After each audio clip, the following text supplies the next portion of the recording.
Assalamualaikum warahmatullahi wabarakatuh. Alhamdulillah wa syukru ala ni'amillah. Dugi kadangat ayeuna masih keneh tiasa ditepang dangukeun deui dina acara anu matuh kamemet urang sadayana. Nyatana dina pagelaran dongeng Sunda ayeuna kantun bagean anu ka 70 nanya pamiarsa. Atuh sumangga kanu teu acan subscribe geura subscribe heula. Atuh ngarah teu nyangkolong tingkana waktos sumangga. Mangsa Jang Atman jeung opat baladna geus ngariles di palebah pengkolan. Si kalung anu aya di warung kopi harita teh uplek deui ngawangkong jeung awewe nu boga warungna. Sajeroning eta awewe cacarita teh paroman jeung sorot mata si kalung mah tara pisan nembongkeun atra pisan nembongkeun kareus. Teingnya atawa teingan saukur jijieunan nembongkeun kareus kitu teh. Malar anu diajak nyaritana beuki resep enggoning mereka terangan ka dirina. Oh, jadi erek ka putra Lurah Asep nikahna eta jeung Aris teh. Nah, saha jenenganana putra Lurah Asep teh kitu, mah? Tanya si kalung.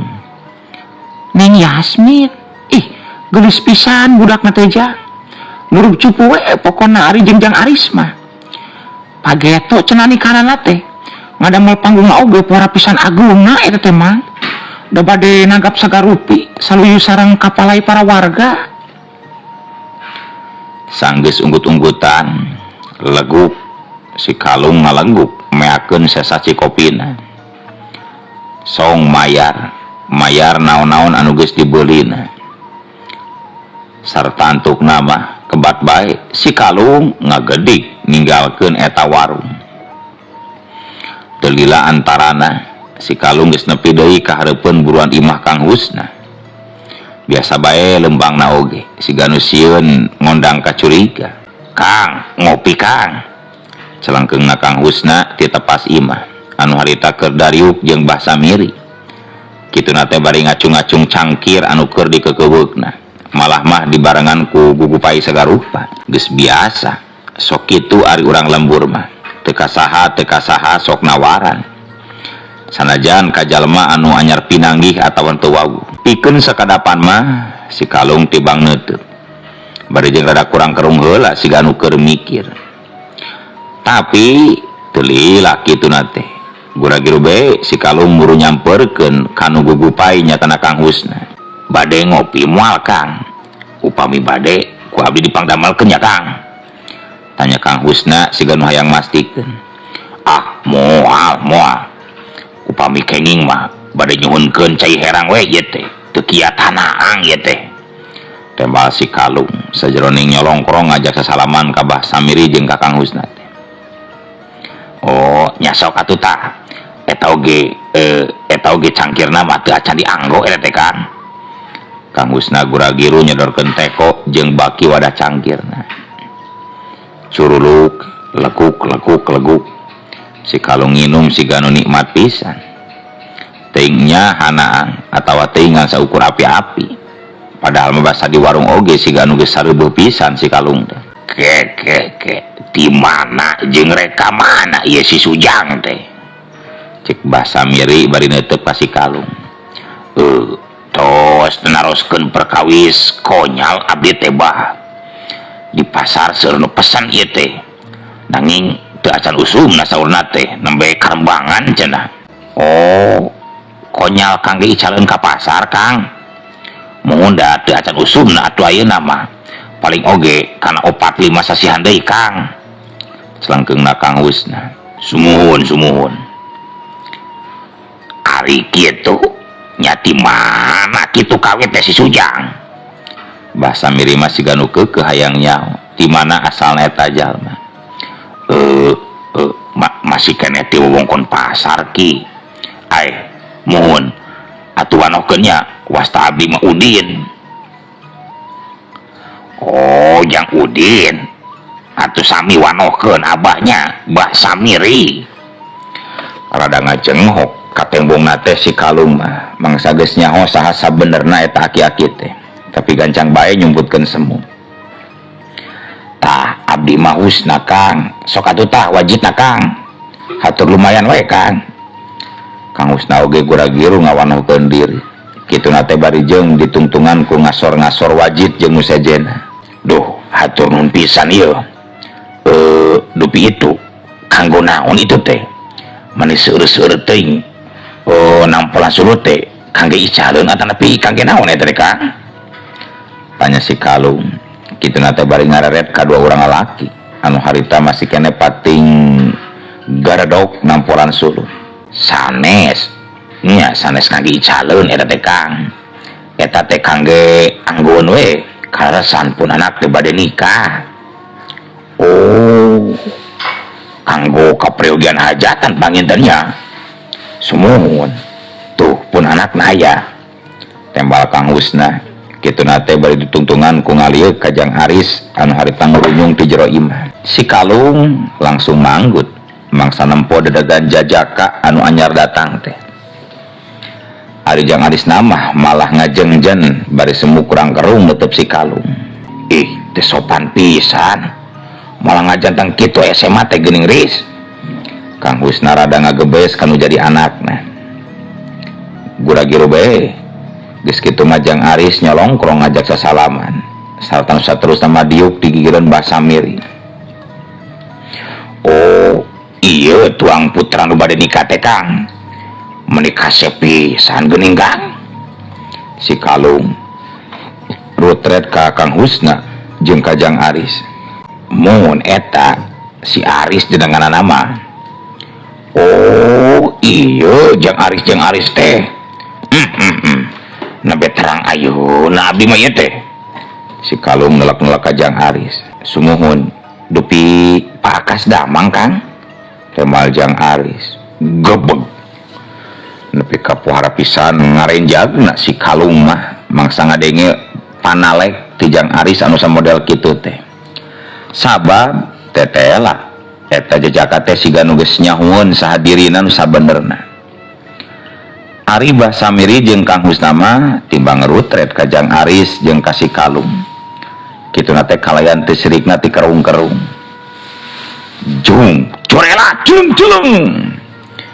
Kalayan teh kungsi nembalan heula kana panalek ti Jang Aris. Langsung bae si Kalung cengkat. Sarta saterusna mangageuajleung ngacorelat ninggalkeun Mbah Samiri jeung Kang Husna anu nepi ka barengong sarta pating polohok. Ari Jang Aris mah timbang nyerengeh we bari umbut-umbutan tekadah diudag baah. Jang Aris gancang ngahulag mangsa nempo Mbah Samiri anu geus rek sagajleng-gajlengeun rek nyusul si Kalung. Nah saha anu bieu teris? Cek Kang Husna bari neuteup siga anu kebek ku kapanasaran. Asa geus kawakilan sigana ari Mbah Samiri mah teu kungsi milu tumanya. Tibang neuteup be kalayan paneutup siga nu sarua panasaranana. Mata-matana paakas eta teh Pak. Tembal Jang Aris pohara tenangna. Mata-matana paakas. Narek naon alung ti urang. Dari rasaan mah asa teu boga urusan ari pihak urang ka paakas mah. Kang Husna beuki kerung. Batan langsung nembalan. Jang Aris malah ngareret ka Mbah Samiri. Anu harita katembongna masih kene bengong. Mangsa geus nyaho saha sabenerna lalaki anu cikeneh ngakukeun ngaran Udin teh. Jantan anu bieu teh mata-matana pakasnya. Bener teh Jang. Mbah Samiri siga nu cangcaya hayang mastikeun. Sumuhun Mbah. Kada hangkung hati-hati ayeuna mah. Ayeuna mah saena manggawe carioskeun ku Abah perkawis kajantenan di lembur Mayakpak supados pun Bapak uninga kana jujutan perkarana Abah. Tetela geuning ari Kang Husna mah can ieu nyahoon kana perkara kajadian anu lumangsung mangsa Jang Aris tempungan Mbah Samiri di lembur Mayakpak. Rek dirusiahkeun sigana ari asalna mah sanggeus ngarenghap heula rada jero barabat we. Mbah Samiri ngaguar nyaritakeun itu ieuna ka Kang Husna. nate bari jeung rada dilaunkeun mangsa sacarita oge sarta meus-meus rutret kadua lalaki anu harita masih kene gudak gedok namporan sulu siga nu sieun kadengieun Kang Husna nepi ka bengong mangsa ngaregepkeun caritan bahasa Samiri teh ari jang arisna mah tibang unggut-unggutan be siga anu ngabenerkeun kana sakur caritaan anu kedal tiraletah bahasa Samiri. Astagfirullahalazim, pohara pisan jahat tageuningnya pacamate. Kang Husna oge nepi ka gogodeg sanggeusna bahasa Samiri rengse carita kitu. Nya eta pisan sababna mah pangna abah langsung dibawa ka dieu ku Jang Aris oge. Pajar teh melang cenah da geus pasti Pak Akas mah moal eureun-eureun rek ngakalakeun ka abah. Ari maneh nampa beja ti saharis bet siga anu geus nyaho kana naon-naon anu baris kajadian geuning Riz. Cek Kang Husna kurang kerum neutup ka anak. Jang Aris mah geus beda deui atuh Jang Husna. Perkara nu kara itu mah teu kudu ditanyakeun sagala, da moal kahontal ku akal, moal kaudagu pikir urang. Bahasa Samiri gancang nempas. Mangsa nempo Jang Aris siga nu bingung ku pijawabeun. Unggut-unggutan Kang Husna oge ari geus dikitukeun ku bahasa Samiri mah. Sedengkeun ari si Kalung anu ngejat ninggalkeun imahna Jang Aris. Sanggeusna ngarasa aman, alatan geus rada jauh ninggalkeun imahna Kang Husna. Reg si Kalung ngarandeg heula di hiji palataran anu pernahna aya di sisieun ti lemburan. Untung aing bisa kene lumpat. Bener-bener sakti geuning anu ngaranna si Aris teh. Bet nyahun ka aing sabenerna. Paingan cek Neng Tina. Moal mampuh yang hareupan si Aris ku sorangan mah. Sabab buktina si Akung, Ki Sarta jeung si Pelok oge nepi ka laleupas nyawa. Hebat eta budak teh. Gerendeng nasi Kalung kitu nate bari dibarengan ku luak lieu ka tukang pikeun mastikeun yen dirina taya nu ngudag curelat ceuleng. Geus kitu mah gancang bae si Kalung teruskeun deui lalampahanana gujelang-gajelang jojorelatan ninggalkeun eta patempatan sarta beuki lila beuki jauh ninggalkeun lembur Jatirinduh tempat dumuk matuhna Jang Aris anu tangtuna oge lelampahan si Kalung teh make jalan pamotongan. Dari make jalan anu biasa mah geus pasti bakal mindeng papanggih jeung warga dina mangsa kaayaan alam geus mimiti poek. Harita si Kalung karek anjog kahareupeun imah anu dijugjugna. Nyatana imah anu sok dijadikeun panisan ku Pak Akas anu kiwari diareusian ku Bah Opai jeung ku nu sejena. Nah asaloba sendal geuning ieu teh euy. Aya semah di mana kitunya? Ari Pak Akasna aya eueuh ieu. Pak Akas aya eueuh. Tanya si Kalung kadua baladna anu harita sigana mah keur ka bagian jaga di tepas imah. Aya Neng Tina jeung bapana oge araya di jero Kang. Terus saha deui? Asal loba-loba teuing sendalna ieu teh geuning. Walasan jawara jeung walasan dukun anu diondang. Buru sampurkeun geura Kang. Tadi oge Pak Akas teh nanyakeun wae akang. Teu kungsi ngomong deui. Geus kitu mah gancang bae. Si Kalung asup ka eta imah. Nyawe di patengahan geus kasampak loba jalma anu tina dangdanana mah kabeh oge ala jawara lobaan jumlahna oge aya kana 30 urang kabeh dariuk di namparan karpet ari kursi jeung mejana mah teuing dikamana-manakeun teu beda we siga nu rek ngayakeun tahlilan dikosongkeun pisan jero imah teh tah geuning geus datang kumaha hasilna Lung. Mangsa si Kalung ngurunyung teh langsung be Pak Akas mah mapag ku pananya. Si Kalung teu langsung nembalan malah rutret heula neangan tempat diuk sanggeus nempo aya tempat nu kosong gek si kalung diuk di namparan karpet ngarendeng jeung bah opai. Kumaha hasil panalung ti kantet teh kalung? Tanya Pak Akas deui siga nu geus teu sabareun pisan. Duh, leres pohara saktina geuning jajaka anu jenenganna si Aris teh Pak. Abdi oge ujug-ujug katagoh yen abdi teh utusan Pak Akas. Ih, hebat geuning Kang. Ipa Aris sia bet bebeja di titah ku aing atuh koplok. Apaan cek aing oge ulah bebeja. Kumaha mun sumebar bejana ka jalma rea sia bahaya deuleu kalung. Nepi ka ngagebeg sarta katembong siga nu pohara pisan ambekeunana Pak Akas mangsa ngadenge caritan si kalung samodel kitu teh. Sanes abdi nu ngawartoskeun Pak. Si kalung gancang nempas siga nu teu narima peda disalahkeun. Terus kumaha atuh bisa kanyahoan? Teu kungsi dingkengke deui barabat we. Si kalung nyaritakeun kajadian anu sabenerna. Sangkan Pak Akas teu salah sangka. Pak Akas jeung nu sejena nepi ka pating poloho. Mangsa ngaregepkeun omongan si kalung teh. Berarti panyangking elmuna eta jajaka teh lain bantrak-bantrakeun Pak. Sigana mah nyangking ilmu anu pohara luhungna Pak.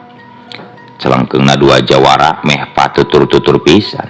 Lain berarti jeung sigana deui geus puguh eta jajakan warna si Aris teh pohara pisan saktina euy.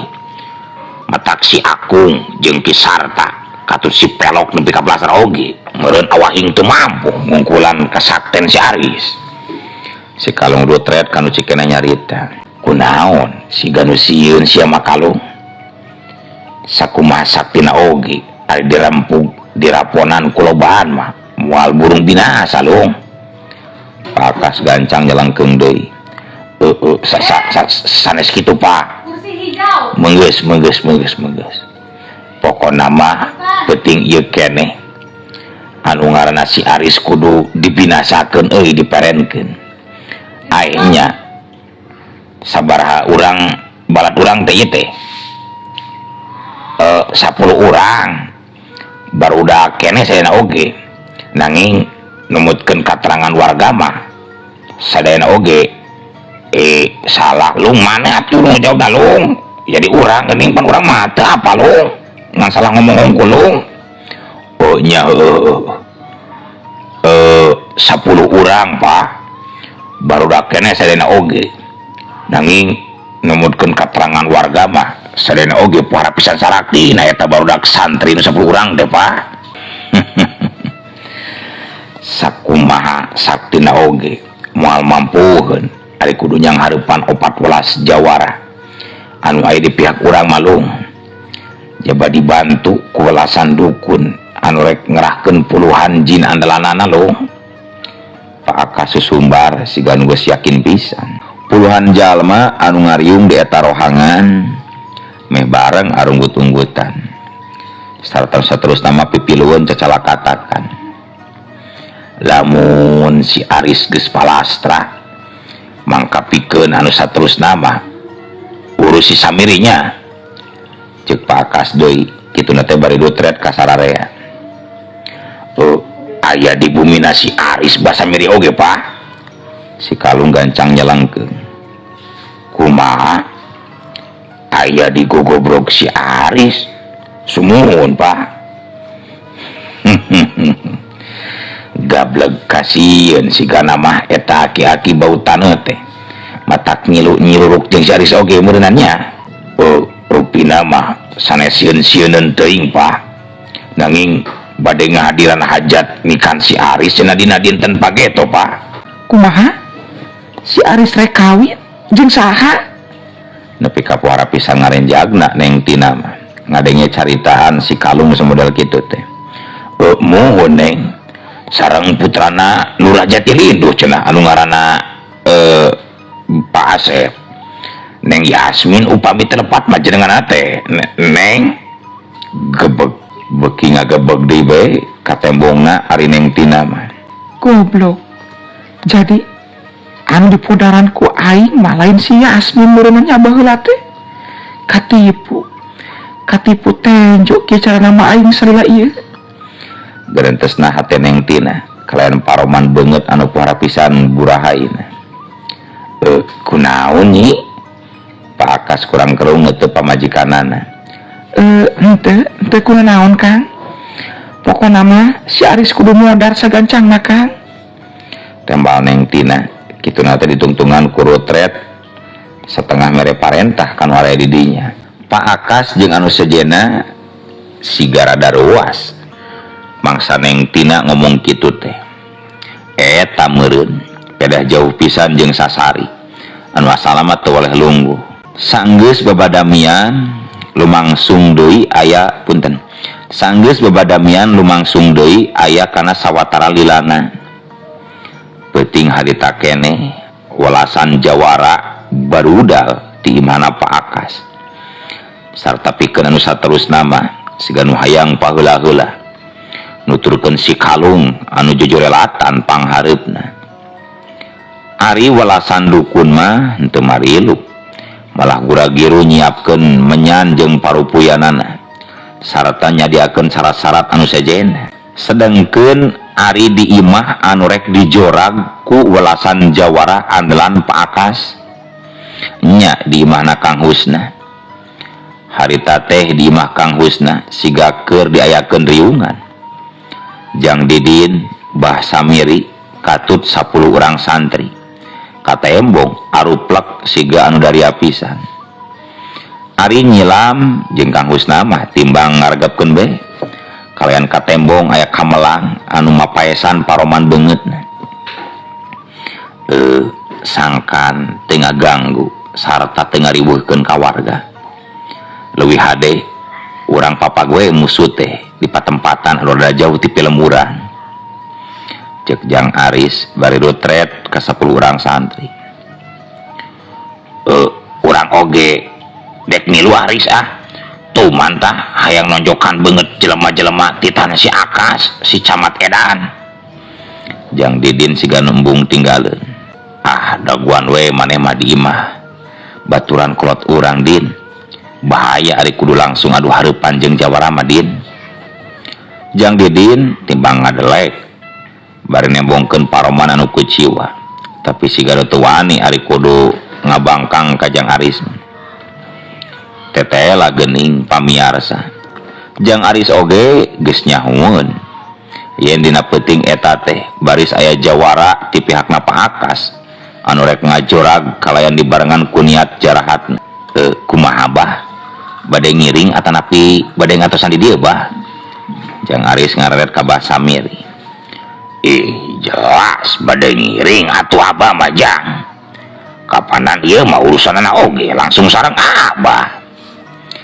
Jang Aris jeung 10 urang santri timbang ngareuteup bari unggut-unggutan. Nya sing hati-hati we nyaris.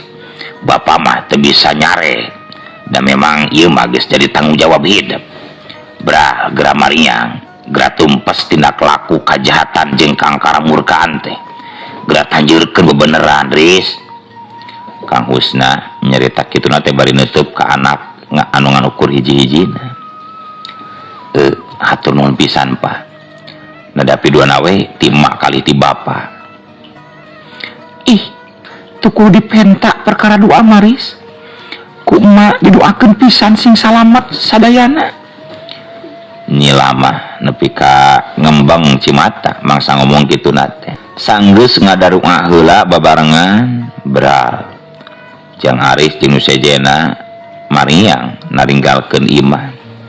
Dianteur ku paneuteub nyilam jeung Jang Didin katut Kang Husna.